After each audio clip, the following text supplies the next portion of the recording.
දරුවෝ හැමෝම අයිබෝන් කියලා පිළිගන්නවා.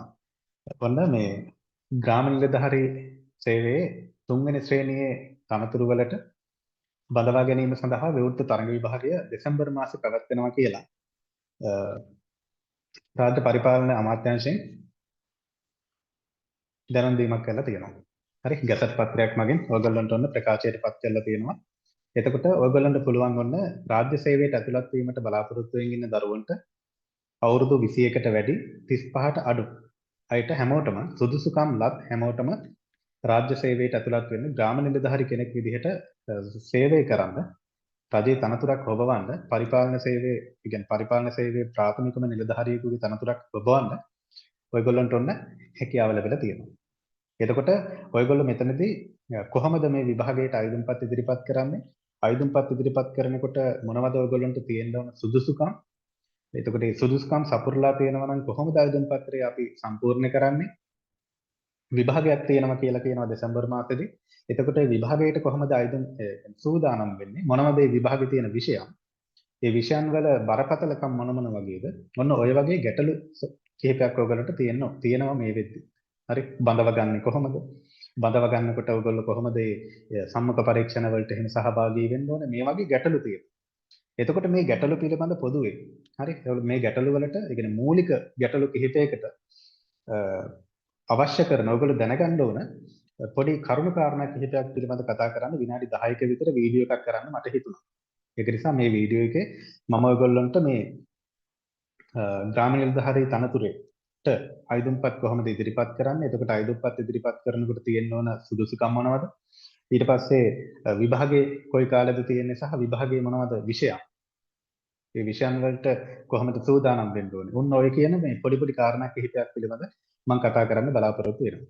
එතකොට ඔයගොල්ලන්ට තියෙන ගැටලු පිළිබඳ පුළුවන් ඕන නම් මේකේ කමෙන්ට් සෙක්ෂන් එකේ ඔයගොල්ලන්ට කමෙන්ට් එකක් දාන්න පුළුවන්. එහෙම නැත්නම් මෙතන ඩිස්ක්‍රිප්ෂන් එකේ මම අපේ WhatsApp group එකේ link එක ඉදිරිපත් කරලා තියෙනවා. ඔයගොල්ලන්ට පුළුවන් WhatsApp group එකට සම්බන්ධ වෙන්න. මේ වෙද්දී අපේ WhatsApp group තුනක පළවෙනි WhatsApp group එකේ ළමයි 1000 ගානක් ඉන්නවා. දෙවෙනි එකෙත් 10 පිරලා ඉන්නේ. තුන්වෙනි එකෙත් මේ වෙද්දී 10ක් විතර ඉන්නවා. හතරවෙනි group එකේ ළමයි කොහමත් 500ක් විතර මේ වෙද්දී මම මේ වීඩියෝ එක කරන වෙලාවේ ඉන්නවා. ඔයගොල්ලන්ට පුළුවන් අපේ මේ හතරවෙනි WhatsApp group එකට දැන් එකතු වෙන්න. මම ඒකේ link එක description එකේ දාලා තියෙනවා. ඕන ප්‍රශ්නයක් ගැටලුවක් සම්බන්ධයෙන් WhatsApp group එකට ඇවිල්ලා අපෙන් අහන්න පුළුවන්. අපි ඔයගොල්ලන්ට තොරතුරු ලබා දෙනවා. අපි ඔයගොල්ලන්ව දැනුවත් කරනවා. දැනගන්න ඕන මූලික කරුණු කාරණා සම්බන්ධයෙන් විතරයි. හරි මේ වෙද්දී ඔයගොල්ලෝ දැනගන්න ඕන දේවල්. හරි. හරි. එතකොට මෙතනදී මේ මම ගැසට් පත්‍රයේ පළ වෙලා තියෙන්නේ. ඔයගොල්ලන්ට ගැසට් පත්‍රය හම්බෙන්නේ නැති. මම WhatsApp group එකටත් මේ ගැසට් පත්‍රයේ PDF එකක් දැම්මා. එතකොට ඔයගොල්ලෝ ඒක download කරගෙන අනිවාර්යෙන් print out එකක් ගන්න. මාත් මේක print out එකක් අරගෙන තියාගෙන ඉන්නේ. එතකොට print out එකක් අරගෙන තියාගෙන ඉන්න එක කෝකටත් හොඳයි. මොකද ඔයගොල්ලෝ පුතේ මේ වෙද්දී ෆයිල් එකක් open කරන්න. හරි ආශාවෙන් ඉන්න ළමයි ෆයිල් එකක් ළඟ තියාගන්න මේ ගැසට් එකේ ඉඳලා තමන්ගේ ගැසට් එක ඇප්ලිකේෂන් එක ඇඩ්මිෂන් එක මේ හැම දෙයකම ෆොටෝ කොපි ටිකක් ගැසට් එකේ දාගෙන යන්න. මොකද ඒක ඔයගොල්ලෝගේ සේවා ජීවිතේටත් බොහොම වැදගත්. ඔයගොල්ලෝ ඇප්ලිකේෂන් දාපු දවසේ ඉඳලා තමන්ගේ තනතුරේ රජයේ සේවයේ විස්තර තියෙනවා. ඒක ඔයගොල්ලෝගේ මේ ජොබ් එකේ තියෙන ගුණාත්මක භාවයට රස්සාවේ තියෙන ගුණාත්මක භාවයට ඒක වැදගත්.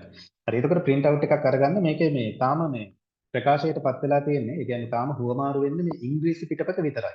ඉංග්‍රීසි මාධ්‍යයෙන් ප්‍රකාශයට පත් වෙලා තියෙන පිටපත විතරයි තාම හුවමාරු වෙන්නේ.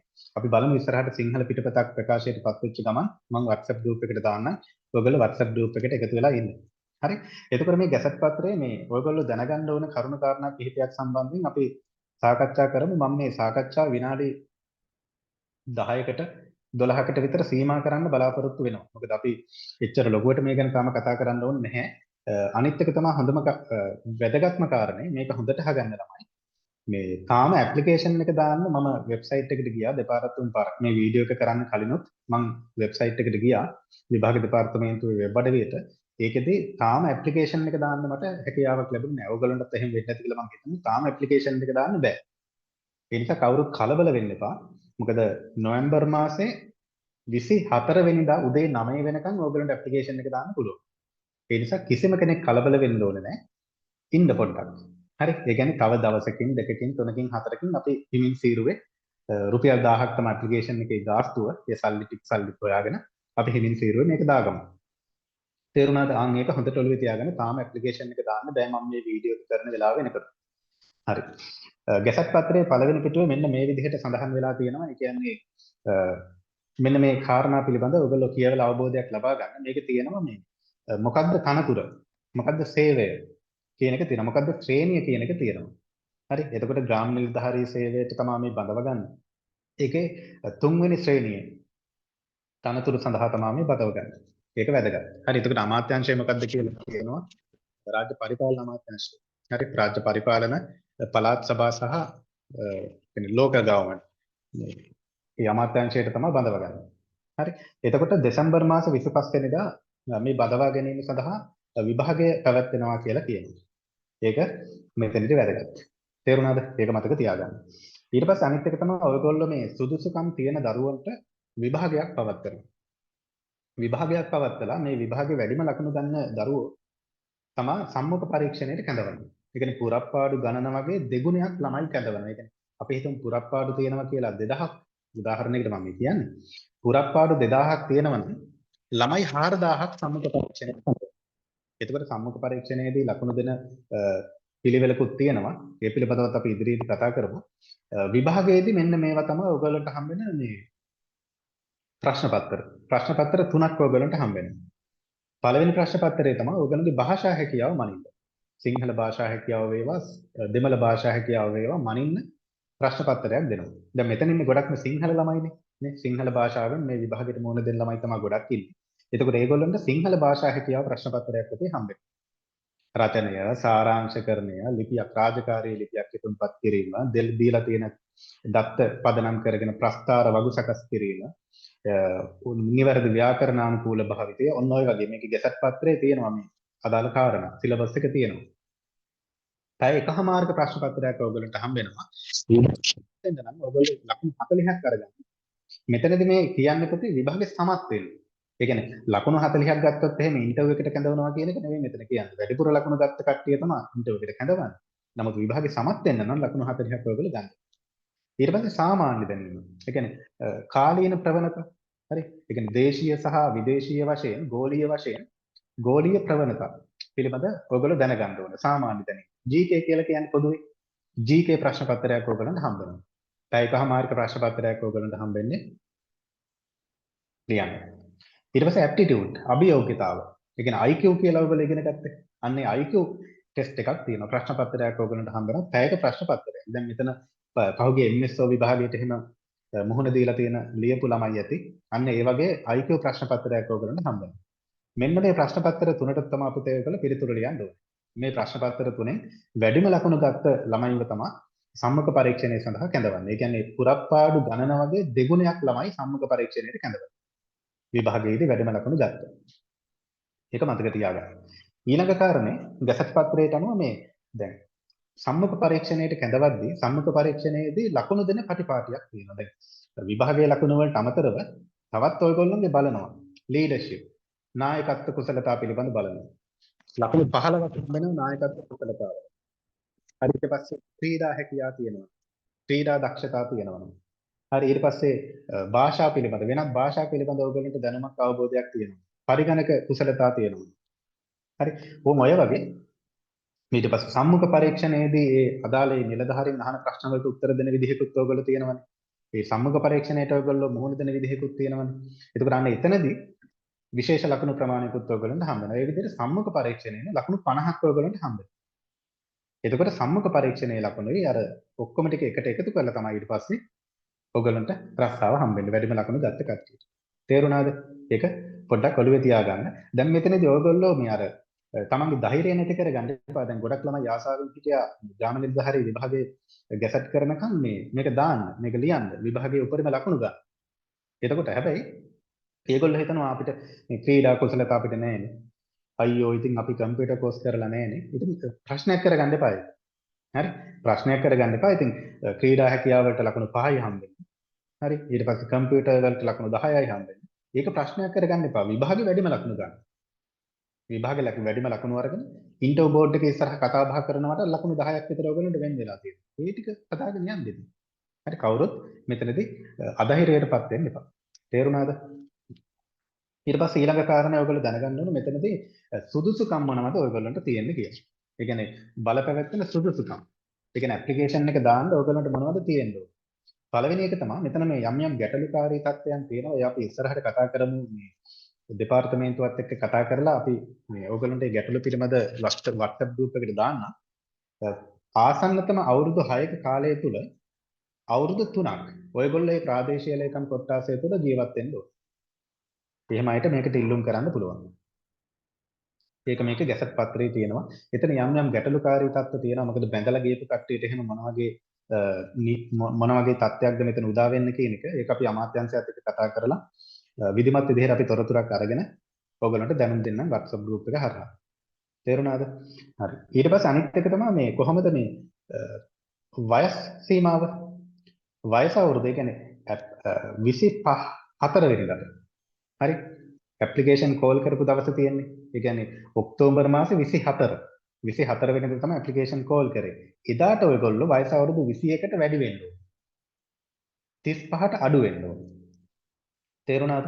ඒක හොඳට මතක තියාගන්න. අවුරුදු 21ත් 35ත් අතර කට්ටියට තමයි ඇප්ලිකේෂන් දාන්න පුළුවන්. අනිත් කාරණේ තමයි මේ අධ්‍යාපන සුදුසුකම් කොහොමද තියෙන්න ඕන කියන එක ගැටලුවක් නේ. හැමෝටම පොඩි කසුකුසුවක් තිබ්බනේ. ඔන්න අධ්‍යාපන සුදුසුකම් පිළිබඳ ප්‍රකාශයට පත් කරලා තියෙනවා ගැසට් පත්‍රයේ. සාමාන්‍ය පෙළ විභාගය ගැන ගත්තොත් එහෙනම් සාමාන්‍ය පෙළ විභාගය ගැන කතා කරොත් එහෙනම් විෂයන් 6ක් සමත් වෙලා තියෙන්න ඕන. විෂයන් 4කට සම්මාන සාමාර්ථ තියෙන්න ඕන. ඒ විෂයන් 4 ඇතුලේ මව් භාෂ තියෙන්න ඕන. ගණිතය තියෙන්න ඕන. තේරුණාද? මව් භාෂ සහ ගණිතය ඇතුළව සම්මාන සාමාර්ථ 4කින් සාමාන්‍ය පෙළ විභාගය සමත් වෙලා තියෙනවා. 6යි 4ක් තියෙන්න ඕන. සම්මාන 4 තියෙන්න ඕන ගණිතය සහ මව් භාෂ ඇතුළේ. at one sitting කියලා මෙතන තද කළු අකුරින්ම ඔයගලන්ට දීලා තියෙනවා. ඒ කියන්නේ එකවර. දැන් සමහර දරුවෝ ඉන්නවා පළවෙනි වතාවේ ගණන් ෆේල් ගණන් වලට S එකක් තියෙන්නේ දෙවෙනි වතාවේ C එකක් අරගෙන තියෙනවා. එහෙම බෑ. එකවර තියෙන්න ඕනේ. දැන් දෙවෙනි වතාවේ ඔයගොල්ලෝ කරලා තියෙනවා නම් විෂයන් 6ක් විතර. එක රිසල්ට් ෂීට් එකේ තියෙනවා නම් සම්මාන 4ක් අන්න පුළුවන්. ගැටලුවක් නෑ. මේක හොඳට ඔළුවට ගන්න. උසස් පෙළ සමත් වෙලා තියෙන්න ඕන. අඩුම ගානේ S3ක්වත් ඔයගොල්ලන්ට තියෙන්න උසස් පෙළ විභාගයේදී.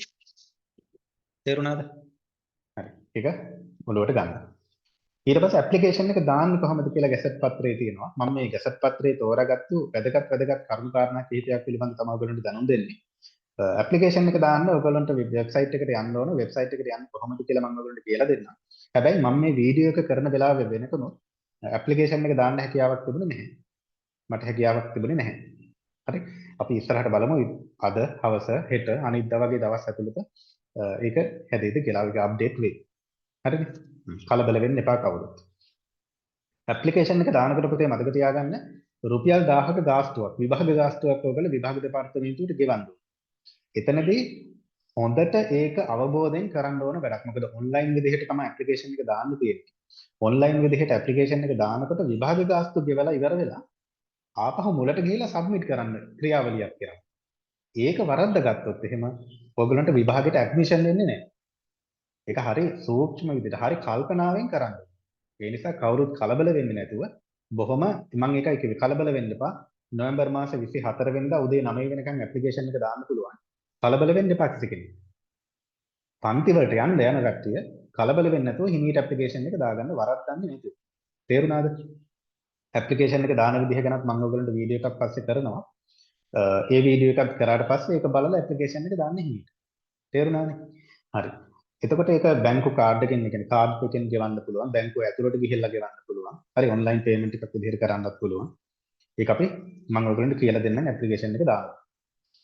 ඊට පස්සේ මෙන්න මේක තමයි විභාග දෙපාර්තමේන්තුවේ වෙබ් අඩවියේ තියෙන්නේ. විභාග දෙපාර්තමේන්තුවේ වෙබ් අඩවිය මෙන්න මේ විදිහට ඔයගලන්ට දැක ගන්න පුළුවන්. ඒකේ පහළට ගියාපුවම මෙන්න මෙහෙම එකක් එනවා. මේ තියෙන්නේ online application recruitment EB exams කියලා මේ තියෙන මම රතු පාට කරලා මෙන්න මේක ක්ලික් කරන්න ඔයගොල්ලෝ. මේක තමයි තියෙන්නේ ඇප්ලිකේෂන් දාන විදිහ. දාන්නේ කොහොමද කියලා. මෙන්න මේ විදිහට එකක් එනවා. මෙතන මේ apply for exams කියලා තියෙන්නේ. අන්න ඒක තමයි ක්ලික් කරන්න ඕනේ. ඒක ක්ලික් කරාට තාම වැටෙන්නේ නැහැ. මට මෙන්න මෙහෙම තමයි වැටිලා තියෙන්නේ. තේරුණාද? තාම වැටිලා නැහැ. ඒක නිසා ඉවසලා ඉන්න. අපි හිමීට මේ දේවල් ටික කොහොමද ඇප්ලිකේෂන් එක දාන්නේ කියලා හිමීට ඉගෙන ගමු. තේරුණාද? හරි. ඔන්න ගැසට් පත්‍රයේ තියෙන යම් දේවල් කිහිපයක්, කරුණු කිහිපයක් සම්බන්ධයෙන් තමයි මම ඔයගොල්ලන්ට මේ විදිහට පැහැදිලි කිරීමක් කෙරුවේ. මම හිතනවා ඔයගොල්ලෝ මෙතනදී දැනගන්න ඕනම කාරණා ටික තමයි සුදුසුකම් මොනවද? ඇප්ලිකේෂන් එක දාන්න කොහොමද? තාම දාන්න බෑ හැබැයි. විභාගයට තියෙන ප්‍රශ්න පත්‍ර මොනවද? ඒ කියන එක සම්බන්ධයෙන් තමයි ඔයගොල්ලෝ මේ වෙද්දි දැනුවත් වෙන්න ඕනේ. ඒ ටික සම්බන්ධයෙන් දැනුවත් වෙන්න ඇති කියලා මම හිතනවා. ඔයගොල්ලන්ට ගැටලු තියෙනවා නම් එහෙම WhatsApp group එකට සම්බන්ධ වෙන්න description එකේ link එක තියෙනවා. WhatsApp group එකේ අපි කතා කරනවා. හරි අපි Zoom meeting එකක් එහෙම ඉස්සරහට ගමු. අනිත් එක තමයි දැන් මෙතනදී ඔයගොල්ලෝ පුතේ මේ දැන් විභාගයක් මේක විභාගයක්. මෙන්න මේ කාරණා ටික හොඳට ඔළුවේ තියාගන්න. මේක විභාගයක්. තරඟ විභාගයක්. සාමාන්‍ය පෙළ උසස් පෙළ වගේ නෙවෙයි මේක. ඔයගොල්ලෝ සාමාන්‍ය පෙළ ලියපු කට්ටිය ඉන්නවා උසස් පෙළ ලියපු කට්ටිය ඉන්නවා. ගැටලුවක් නැහැ නේ සාමාන්‍ය පෙළ A10ක් ගත්තත් එකයි A5යි B5ක් ගත්තත් එකයි. ඉතින් ලොකු වෙනසක් නැහැ නේ. සාමාන්‍ය පෙළ සම. හැබැයි මේක එහෙම නැහැ. මේක ජොබ් එකකට යන එකක්, රස්සාවකට යන එකක්. සාමාන්‍යයෙන් අවුරුදු කිහිපයකට සැරයක් තමයි මේ වගේ අවස්ථාවක් ඔයගොල්ලන්ට උදා වෙන්නේ. දැන් අවුරුදු 33ක් 34ක් විතර ඉන්න කට්ටියට මේ chance එක මේ වෙලාවේ ගන්න බැරුණොත් එහෙම ආයෙත් මේ chance එක ගන්න අවස්ථාවක් හම් වෙන්නේ නැහැ. MSO කෙනෙක් වෙන්න, ග්‍රාම නිලධාරි කෙනෙක් වෙන්න එහෙම ඔයගොල්ලන්ට බැරි වෙයි. ඒ නිසා හොඳට අවබෝධයකින් අවධානයකින් මේ ගමන ඔයගොල්ලෝ යන්න ඕනේ.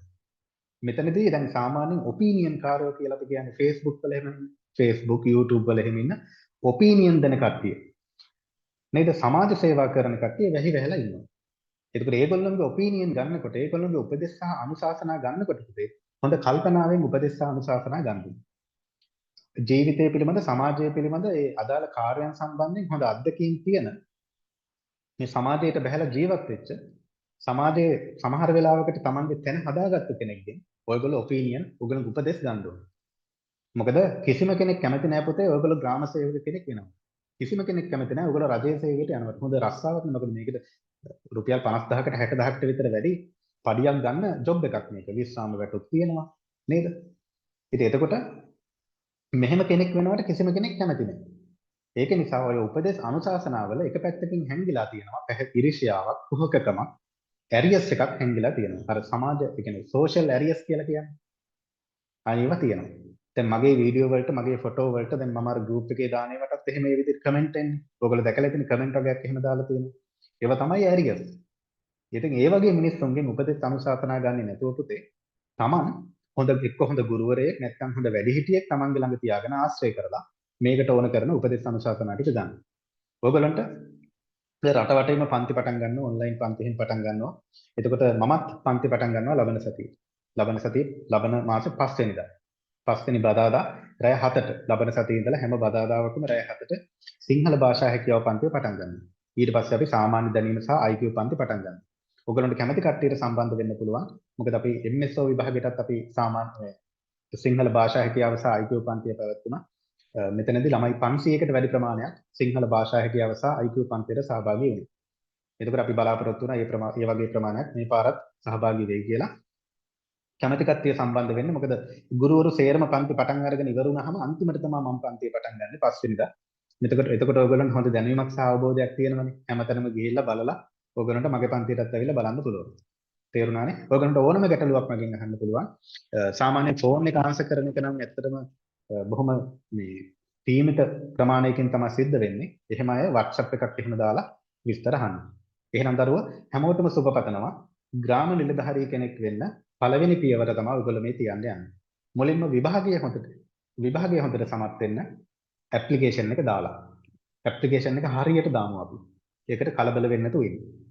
විභාගයට සූදානම් වෙමු. විභාගෙ ලියමු. සම්මුඛ පරීක්ෂණයට යනකොටත් හොඳට සූදානම් වෙලා යමු. ගිහිල්ලා හොඳට මෝන දීලා අපි මේ ජොබ් එක ගමු. එහෙනම් හැම දරුවෙකුටම සුබ පතනවා. සුබ ගමන් කියනවා. තේරුණාද? එහෙනම් අපි අයමත් හම්බෙමු.